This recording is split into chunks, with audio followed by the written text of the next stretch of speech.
Amber Alert. 2 children have been reported missing in southeastern North Carolina. What we know about the search and what you should look out for. Hot today, but with comfortable humidity. That will change over the weekend. I'm tracking the return to steamy conditions and a chance for storms on Sunday. Overtime thriller. The Canes come back to beat the Golden Knights to draw even at 1 game apiece. The exciting conclusion and how fans reacted as the series shifts to Las Vegas for games 3 and 4. Oh, those cardiac Canes. Proof that when the stakes are high, it doesn't matter how you start, it's how you finish. But it does matter how you start your day, and we love that you're starting your day with us. I'm Renee Chu. I'm Chris Lemongin, and we thank the Carolina Hurricanes for us to being able to start our days with smiles on our faces. But it's not just the outcome of that game that's going to make us smile. It's also the weather forecast today, especially this beautiful and gorgeous sunrise we have behind us, Elizabeth. It really is. Take a look here at RDU, and you can see just a few high, thin clouds, and that's creating some of the pretty color along the horizon right now. Lots of clear sky out here at RDU, and it is a comfortable start. Now, it's not like what we saw on Wednesday morning when the dew point was way down in the 40s and temperatures were, we set a record low earlier in the week. It was crazy. So 60 and 52 still feels really nice. 52 puts us right here in the comfy zone. It's just that yesterday we were way down at refreshing. We are climbing to steamy, though, over the weekend. So enjoy this morning. If you like to get outside and walk or run in the morning, this one's going to be a good one. And then it deteriorates after that. 89 at noon, and our temperature this afternoon climbs into the low 90s, and the humidity begins to creep up. It really climbs over the weekend, but so does our chance for rain, at least to 20 to 30%. We'll walk through our chances Sunday and how many days we could end up seeing at least a chance for rain next week. Ken?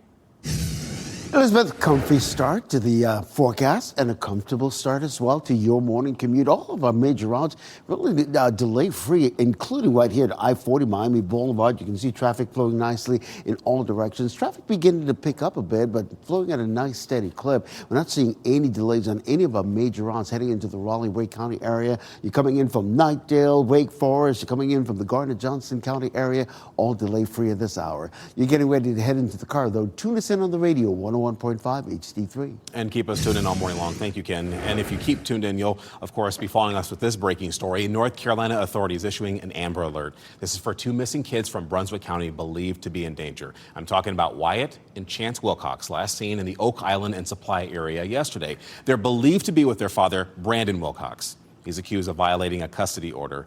Deputies say they may be traveling in Brunswick County or even the surrounding area. So if you see them or you have any information about where they could be, you can call 911. Back to the Canes. They are heading to Vegas with momentum in the Stanley Cup final after last night's thriller of a game. Carolina down 2-0, heading into the third period before mounting a comeback and then taking the lead 3-2. But the Vegas Golden Knights scored again to tie the game with less than 2 minutes left, forcing overtime. Well, that's when it was Seth Jarvis's time to shine, scoring the game-winning goal and evening things up in the series at a game apiece. All eyes now on Game 3 tomorrow night in Las Vegas. And this is why we have team coverage on this epic update this morning. We have WRAL's Ali Kadabar live outside Lenovo Center this morning. Ali, the fans are fired up after that major win last night. Oh, yes. The fans are fired up. So excited to have that win. It is the feeling we wanted so badly this week. It came a little bit later than expected, but man, we are pumped up for Game 3. But I want you to look at this. The 13th morning flag is up here at Lenovo Center. Look at that. Only 3 more spots left until we have that Stanley Cup. Take a look at the moment. Fans stood right here in front of the Lenovo Center when Canes won Game 2.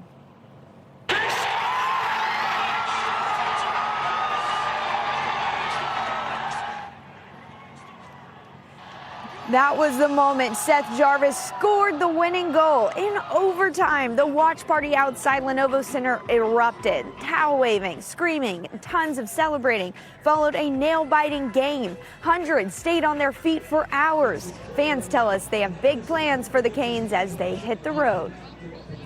Before this series started, it was Canes in 5. It's Canes in 5. Gentlemen's sweep, baby. Oh, yeah, we all want to see it. And you'll notice something here at Lenovo Center, that big Stanley Cup stage, it is no longer here. It's on its way to Vegas for games 3 and 4. But don't worry, it'll be right back here at Lenovo Center next Thursday. Reporting live at Lenovo Center, Ali Kadlabar, WRAL News. Pretty sure every Caniac who is there has absolutely no voice this morning. There's no way they do. Even though the Canes are on the road, that does not mean the party will stop for fans this weekend. WRL's Kelsey Coffey is live from the Smoky Hollow District in downtown Raleigh this morning. Kelsey, there are a lot of watch parties taking place for games 3 and 4. Yes, Renee, most of us won't be making that trip to Vegas, so we've got to keep the vibes going here in Raleigh. Smoky Hollow was the place to be last night. There was a huge watch party as fans were celebrating that massive overtime win. We'll go ahead and show you some video now from that watch party last night. If you're looking to head to a watch party for Game 3 tomorrow, there's good news and bad news. Bad news is the official watch party inside Lenovo Center is already sold out. Good news is there are dozens of other places to watch, including Moore Square. Here's the rest of the schedule for the Stanley Cup Final. Game 3 will be on Saturday, and Game 4 will be on Tuesday in Vegas. The Canes return to Raleigh for Game 5 on Thursday, and if it comes to it, Game 6 will be back on the road in Vegas. To find out more about Stanley Cup watch parties, head to WRAL.com's homepage. Kelsey Coffey, WRAL News, live in Raleigh. WRL's Pat Welter, Chris Lee, and Brian Murphy will be in Las Vegas for Game 3 of the Stanley Cup Final. Stay with WRL as we follow the Carolina Hurricanes in their quest for the Cup. In the meantime, Renee, let's get back to a developing story. As a search is on for 2 inmates that escaped the Vance County Detention Center this week. Look at this video. Law enforcement released this video of Michael Miles and LaShawn Knott. They're running down a hallway during their escape on Wednesday. And right now, there is a combined $40,000 reward for information leading to their capture. In fact, we have WRAL's Kirsten Clark joining us live outside the Vance County Jail to talk more about this story. And Kirsten, investigators say it is the first 2 days after an escape that are the most crucial in investigations just like this. Yes, Chris, and at this point, it's been more than 36 hours since both of those men escaped from this facility. The search is now all hands on deck as the possibility of them getting further away from this area grows. Here's that video again showing them, that's Michael Miles and LaShawn Knott sprinting through a jail hallway. Authorities say the two were discovered missing from the Vance County Jail around 2 p.m. on Wednesday. They are considered armed and dangerous. The Vance County Sheriff's Office, FBI, SBI, and the Henderson Police Department are now all involved in the search. This comes as WRAL Investigates team found inspection reports noting broken locks, insufficient supervision, and more problems all at the Vance County Jail. One neighbor tells us she's not surprised by the escape. It's just something I've lived with for so long, so I'm not worried about them. You know, I know not to open my door. Yeah, so authorities are telling people to do just that, to remain on high alert, to lock their doors and to secure their property. And if you do see Miles or not, do not approach them, but immediately call 911. Live in Henderson, Kirsten Clark, WRAL News. I'm Laura Levine here in the WRAL Live Center this morning following a big update regarding the immigration bill that lawmakers have been at odds about. The Senate early this morning passed legislation to fund President Donald Trump's immigration enforcement agencies early this morning. This comes after weeks of delays and fierce backlash to the unrelated anti-weaponization fund, which threatened to derail the bill. So the final vote came in just before 5 a.m. Senators voted 52-47 for the $70 billion legislation to fund immigration and customs enforcement and Border Patrol for the next 3 years. The bill includes $38.6 billion for ICE, $22.6 billion for the Border Patrol, and $5 billion for the Department of Homeland Security. It does not include security funding for the White House ballroom or any guardrails on the creation of a pot of money seen by Democrats and some Republicans as a slush fund to funnel taxpayer money to pay January 6 rioters and other Trump allies. Laura, thank you. Authorities in Wilson County, along with the SBI, are investigating a house fire that killed more than 30 cats and sent the homeowner to the hospital. This happened just outside of Wilson off Highway 58. The house, as you can see, a total loss. The house belonged to Alice Pierce, who operates the Perfect Hearts Cat Rescue out of her home. A GoFundMe says that Pierce suffered burns on 15% of her body after she tried to save cats from the fire. We spoke with Allison Schaefer, who works closely with Pierce. She says she would have done the same thing. I would have tried to get in the house and save the cats. I wouldn't have thought about myself. That is my biggest fear. As somebody who also fosters and who's in animal welfare, I cannot imagine what went through her mind. Schaefer says the animal rescue was one of the few local rescues that coordinates spay and neuter services, which is creating concern about a gap in care for pet owners. There's an online fundraiser for Pierce and the Perfect Hearts Animal Rescue. The link can be found on this story on WRAL.com. Well, it has been almost 1 year since the opening of the Gibson Play Plaza in Raleigh, and the new playground opened at Dix Park on June 6th of last year. Ever since, it has been a fun, free family attraction in the Triangle, and this weekend, the park is expected to hit 2 million visitors since opening. Dix Park Executive Director Kate Pierce says there are fun things in store as we get closer and closer to July 4th. We expect a great crowd to gather on the big field and celebrate July 4th. And so fireworks, food trucks, entertainment, inflatable games for kids to play. It should be a fun family event for everyone to enjoy this July 4th. Well, and just last month, the water attractions opened at the Play Plaza, and that includes a waterfall, splash pad, and a play area called Watermill Mountain. The water attractions at Gibson Play Plaza open at 10 a.m. every day and will be open until October.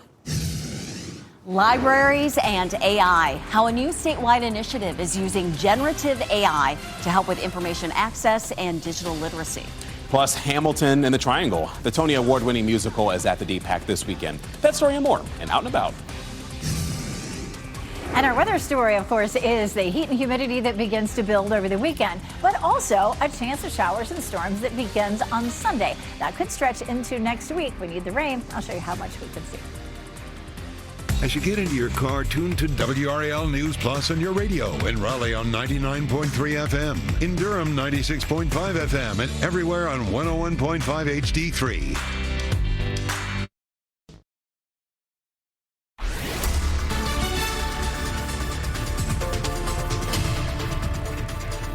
It is 6:14 on a beautiful morning. Our temperature is a little warmer than it was yesterday, and our humidity is up slightly, but it's still really comfortable. Pretty sunrise here as we take a look at Pittsboro. And again, some comfortable temperatures. 54 in Roanoke Rapids, 60 in Durham, and 63 right now in Goldsboro. Exercise forecast. Do it as quick as you can because we'll climb to nearly 90 by lunchtime, but still conditions are good right now for being outside. Later this afternoon, it's hot, 93 degrees. Our humidity begins to creep up today, but it really rises over the weekend. But we also have a chance of showers and storms. I'll show you when. Ken? All right, Elizabeth, weather and traffic every 10 minutes. And speaking of the sun, look at that sun coming over the ridge right there. Of course, we're looking at I-440 and Ridge Road. Folks in those eastbound lanes better be mindful of that. But traffic is flowing nicely in all directions on this northern loop of the Beltline, particularly in this particular area. As we widen out the view of that entire loop of the northern section of the Beltline, no delays whatsoever. So that's really good news. We'll be taking a look at some other major routes heading into the Raleigh County area. Let you know if I'm picking up any delays at this hour. Sounds like a plan. Ken, thank you.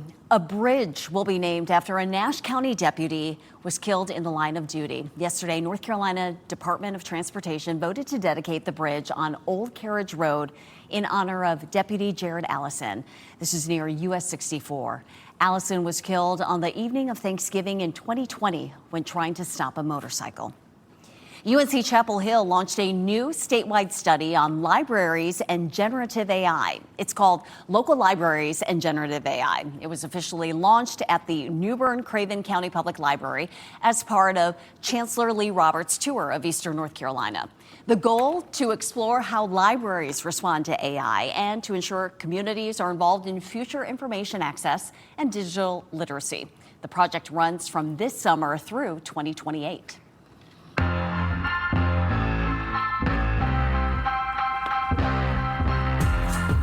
Lots and lots of fun activities across our area happening this weekend. It's time to take a look in WRAL's Out and About. Pride Month kicks off in Raleigh tonight. The Downtown Raleigh Alliance is hosting a free block party in the Warehouse District. It will include food, drinks, games, and free Pride portraits. And that event runs from 5 to 8 p.m. Well, Renee, the Raleigh International Food Festival gets started tomorrow at City Plaza. The festival includes food and flavors from more than 50 countries. There will also be live music and performances. It gets started tomorrow morning at 11 and then lasts until 9 p.m. Then you've got the Tony Award-winning musical Hamilton at the DPAC this weekend. There will be 5 shows this weekend starting tonight, all the way through Sunday. And tickets are going fast, just so you know. Now, let's say you can't see it this weekend. Don't worry. The show runs through June 14th. Hamilton is part of WRAL-sponsored Best of Broadway series. And for more weekend activities, visit WRAL.com and search Out and About. Renee, I know you did not throw away your shot. You went to go see Hamilton. That's right. I wasn't going to throw away my shot at a mama-daughter weekend outing, and I got to see Hamilton at the DPAC when it came in 2018, I believe that was the year, and then it was nice to be able to share it with my daughter this time around. It was just as good as I remembered. I was going to ask, Yeah. it's been a while, but it holds up. I know it does. Oh, and yeah, sold out. People love it. Yeah. I think people have been loving the weather that we've had so far this week. It's been nice and cool. Humidity's been low, but it started to warm up yesterday. We take a live look outside, and you can see a beautiful view here. This is from the Weld, looking over at downtown Raleigh. A little bit of high, thin cloud cover, but for the most part, we're looking at a nice day. This high-pressure system was up here in Canada. That's what helped to bring us all the cool, dry air this week. But now it is down to the south, so now it's going to start to pull in some tropical moisture from the tropics, and so we're going to see a little bit of a different scenario going forward. Right now, though, it still feels good. 60 degrees is our current temperature, and our dew point is 52. And for early June, this still feels very comfortable. So happy to see this. It is going to be a really hot weekend, though. 94 Saturday, 97 on Sunday. We have hit 97 already. That happened toward the end of May. We do have a 30% chance of rain, but it's likely to be fairly late. That is our next weather maker. We're going to see this cold front dropping in on us, bringing us a chance of some scattered showers and storms for late Sunday. This is Sunday morning at 7 a.m. and you can see partly cloudy skies. It stays nice and quiet all the way up until maybe the mid to latter part of the afternoon. Here's 5 o'clock, and at that point there are a few isolated showers in our northern counties. That slips southward and maybe 1 or 2 overnight. This is not going to be a big rainmaker for us. However, our pattern remains unstable as we get into next week. So we have a 30% chance on Sunday and Monday, a 20% chance on Tuesday, and then it's 30 again Wednesday and Thursday. Now, that seems positive, right? But then we take a look at our forecast rainfall for the next 7 days, and it's really showing up as only about 1/10 of an inch. So we're hoping that will change. We didn't see any change in the drought monitor when it came out yesterday. Extreme in the north and severe to the south. We didn't see any rain, so I wasn't surprised to see that. We're still looking at over a 9-inch deficit at RDU and about an 8-inch deficit in Fayetteville. So all these chances for rain, we really need them to come through. But again, it doesn't look like we'll see a whole lot. Ken? All right, Elizabeth, we'll take it from here. We'll be spending a lot of time at the pool, I promise you that. Hey, listen, you have a rather quiet start to your morning commute as we take a live look at I-40 Lake Wheeler Road. You can see the westbound lanes moving away from us. And if you're navigating I-40 westbound, you're coming in from the Garner-Johnston County area, the southern loop of the Beltline, Wade Avenue, all delay-free right now. And similarly, we're not seeing any delays on any of our major routes heading into the Raleigh-Wade County area. Short of a 1-minute delay coming in from Wake Forest, but you're coming in from Knightdale, Apex, coming from Durham and I-40 eastbound, all delay-free. You're getting ready to head into the car. Tune us in on the radio, 101.5 HD3. Your time is 6:20 on this Friday morning. School closure. Chapel Hill Carborough schools have voted to close one of their elementary schools. We'll talk about what's ahead for students, parents, and teachers, too. A family decision. 4 people, but only 2 tickets to the Stanley Cup final. How a family of Caniacs is trying to figure out who gets to go.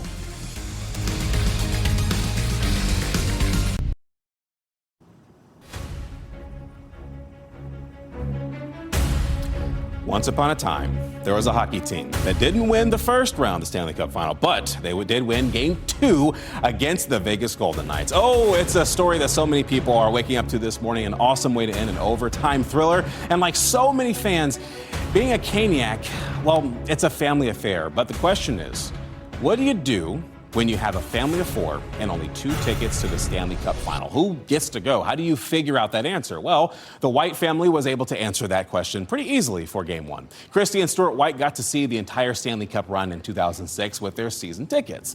20 years later, they now have 2 teenage boys, and they wanted to give their kids the experience for Game 1. But they also have 2 tickets to Game 7 if it goes that far. So the question is, Who gets to go? Hot debate. It is a hot debate. I'm personally hoping the Canes get it done before then, so I don't have to make that decision. Look, you're paying for their schools. If they need to stay with their family, my mom and dad goes. I think a lot of parents would agree with you there. But regardless of who gets to be inside, this is a series, and a team is, of course, giving the whole family memories of a lifetime. Maybe rock, paper, scissors. This What's Trending report is sponsored by Call Dad AC and Heating.